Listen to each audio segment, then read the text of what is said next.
Hello అండి, నమస్తే. ఎలా ఉన్నారు అందరూ కూడా? చిన్న షాపింగ్ పని నుండి బయటకైతే వచ్చేయమండి. తిరిగి తిరిగి నా ఫేస్ చూసారు ఎంత డల్గా అయిపోయిందో.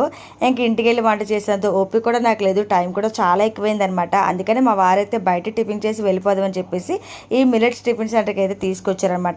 ఆల్రెడీ తనైతే ఒకసారి తిన్నారట, టేస్ట్ అయితే బాగుందన్నారు. అందుకోసమే నన్ను కూడా తీసుకొచ్చారు.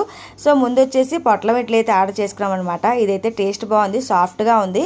కాకపోతే ఇంకొంచెం ఉడికితే బాగుండేమో అనిపించింది నాకు. ఆ వాడికైతే నచ్చినట్టు ఉంది, వాడైతే ఇష్టంగానే తిన్నాడు. కాకపోతే వాడు దోశ అన్నాడని చెప్పేసి ఇంకా దోశ కూడా ఆర్డర్ అయితే చేశారనమాట. ఇంకా ఆ దోశ కూడా టేస్ట్ అయితే బాగుంది. కొబ్బరి చట్నీతో పాటు టమాటా చట్నీ అలాగే కారపొడి కూడా ఇస్తున్నారన్నమాట. నచ్చితే వేసుకోవచ్చు. రేటు విషయానికి వస్తే నాకైతే చాలా ఎక్కువ అనిపించింది. అన్ని డబల్ రేట్లలాగా అయితే ఉన్నాయి. ఏం చేస్తాం చెప్పండి, ఈ మధ్య జనాలందరూ కూడా మిల్లెట్స్ లాంటి పడుతుంటే వాళ్ళు మటుకు ఎందుకు తగ్గుతారు? అందుకని వాళ్ళు కూడా పై రేట్ల మీద ఉన్నారు.